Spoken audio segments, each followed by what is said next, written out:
Alright, and what is going on, everybody? Quancredible here to bring you the review for Black Clover Chapter 264. And as most of you probably already know if you've been watching me for a while, I'm a huge fan of the Golden Dawn, Yuno, William, all of that. So this chapter was really, really good to me. There's lots of stuff I want to break down into it.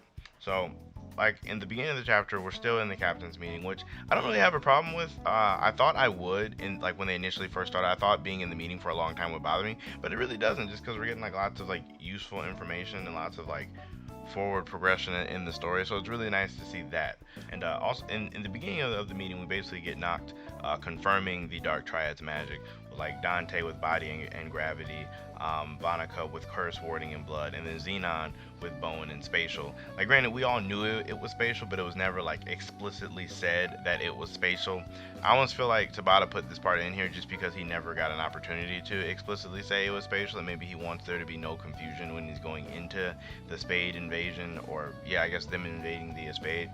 And like, as for Xenon spatial magic, I truly believe it's more of like a all-encompassing spatial magic. Because like if you look at the other Dark Triad members like Vonica and Dante, their Devil's Magic seems to be like to the highest level of what you would be able to do that. Like Dante was able to do like basically everything you would be able to do with gravity. And I'm assuming the same thing would be true with Vonica and her curse warding magic.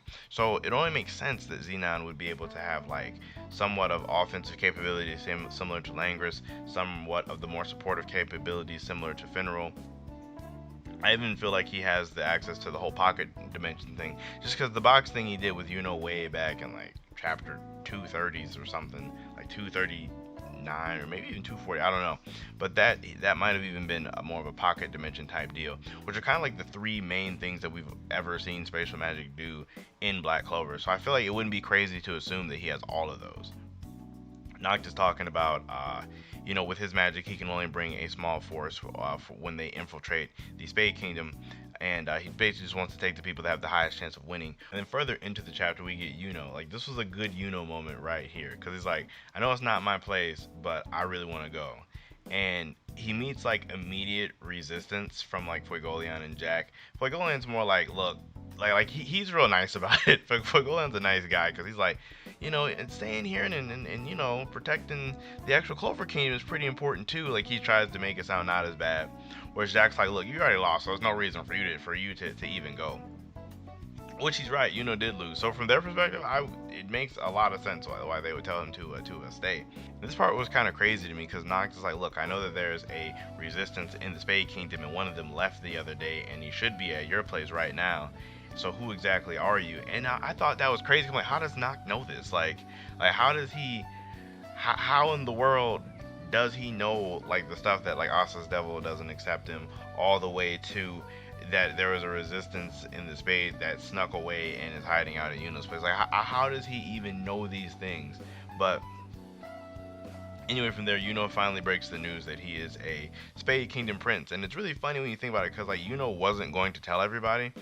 And I really think this is very true to Yuno's character, because Yuno doesn't see it as important. Like, Yuno doesn't care. He does not care that he's Spade royalty. And this is even like further reinforced when Asta finds out the news and sees how normal Yuno is acting about it. Like, he even says like, you're not even phased. And then like towards later on in the chapter, he says Yuno is Yuno, so it doesn't matter. I also thought another cool reaction to Yuno being the Spade Prince was Nozel. Nozel's like, oh, that would explain his magic. Because if you look back, anytime Yuno has like flexed his magic, like at the Star Festival or even in the beginning of the series, Nozel was particularly impressed. Which would make sense, seeing as he's a somewhat, or not somewhat, seeing as he was seen as a peasant, to have like this crazy amount of mana. Like, it just seemed unreal. With that being said, this makes Jack doubt Yuno even more, which I think is really dumb. Because it's like, obviously Yuno's not a spy. Like, he worked his butt off during the freaking elf invasion, so it's like if he was a spy, I feel like he would have showed his true colors by now. Like, why would he go so hard against Xenon and almost die? That was just dumb. But anyway, like, Yuno says something that's really important, and he's like, if it isn't me, then there's no point. Pertaining to William, like, if it isn't him to save him, then it's almost like it doesn't mean anything. And it makes a lot of sense, because he really wants to prove that William isn't, as bad as other people think he is.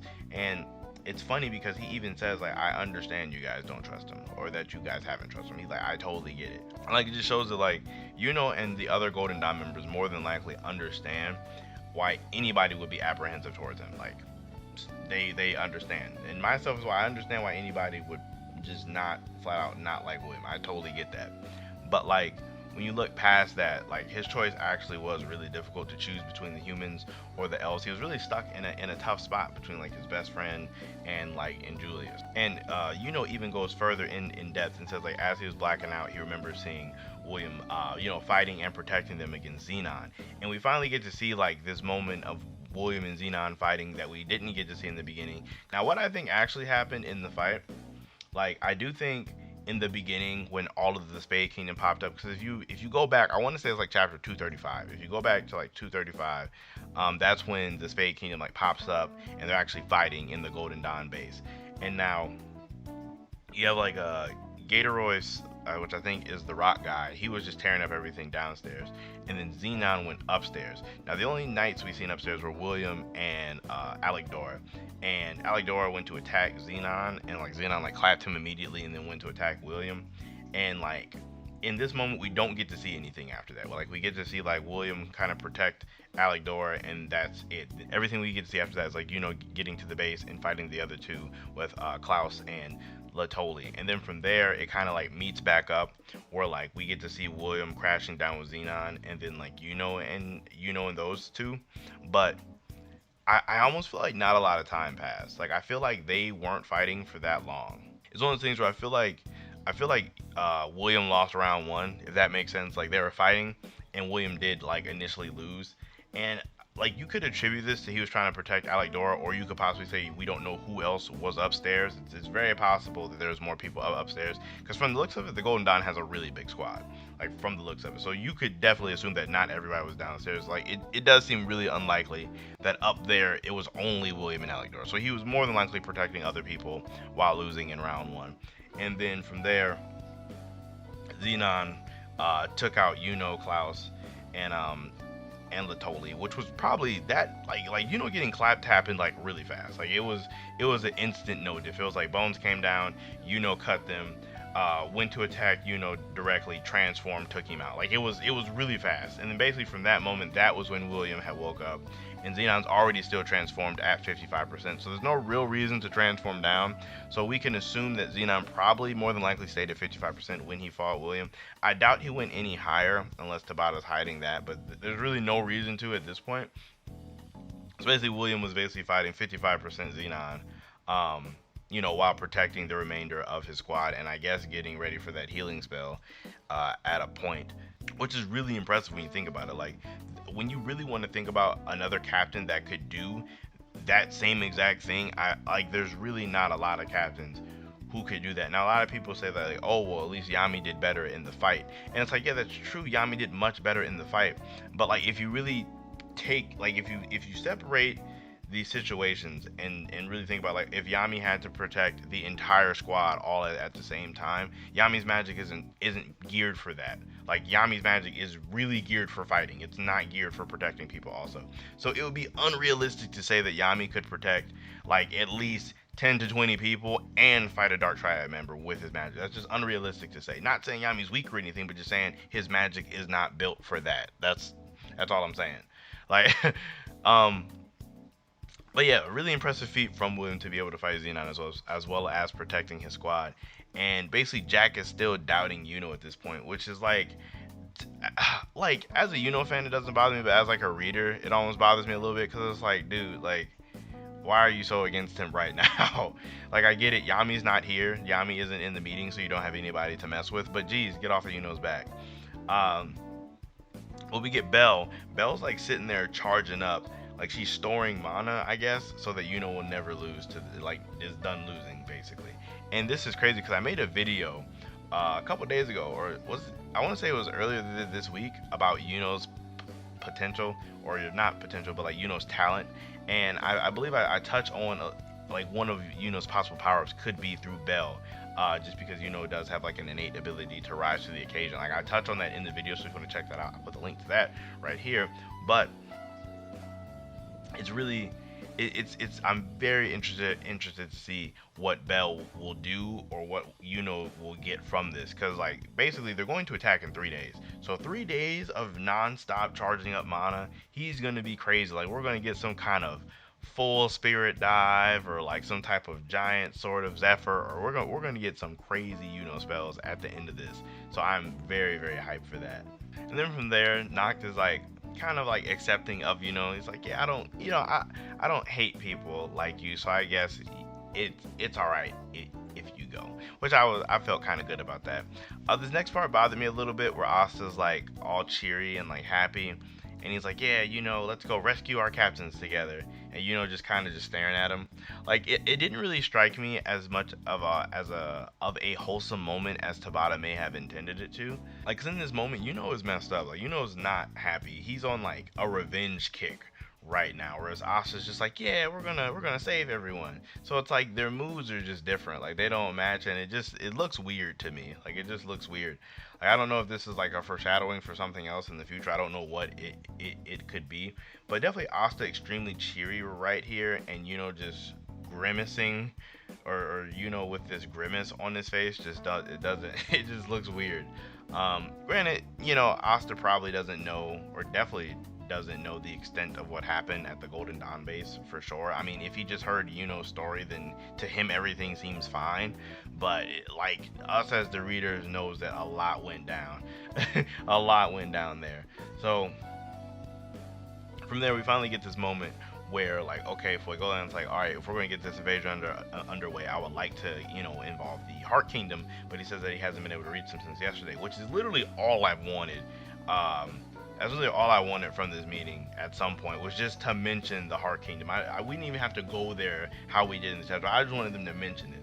And we get to see this clip of Noelle waking up to the elves, to like basically the old Eye of Midnight Sun, Veto, Fauna, Partry, and Raya, which was crazy. It was a crazy like, it's one of those things where like a lot of people speculated that the elves were going to come back, but I don't really think anybody thought they were going to come back this soon. I mean, of course you had a couple people with their random theories coming around that the elves could possibly save them from Vanica's explosion, but to see that they did is really interesting. Like, I'm not exactly for sure how they would have been able to do it, since there was 5 main like epicenters of explosions. When you think about it, there's only 4 of them, so it's like, were they possibly able to save like that many people? Because even if you think about it, like there was like the main characters like Luck, Leo, Charmy, Mimosa, Noelle, and like Gaja, if you want to throw him in there too, as well as tons of other citizens that were just in the immediate area. So the amount of people they were able to save probably wasn't that many. I mean, at best, I feel like they saved the main people, and I feel like Gaja was probably able to save himself. Like I really don't think he needed saving, but probably the other ones did.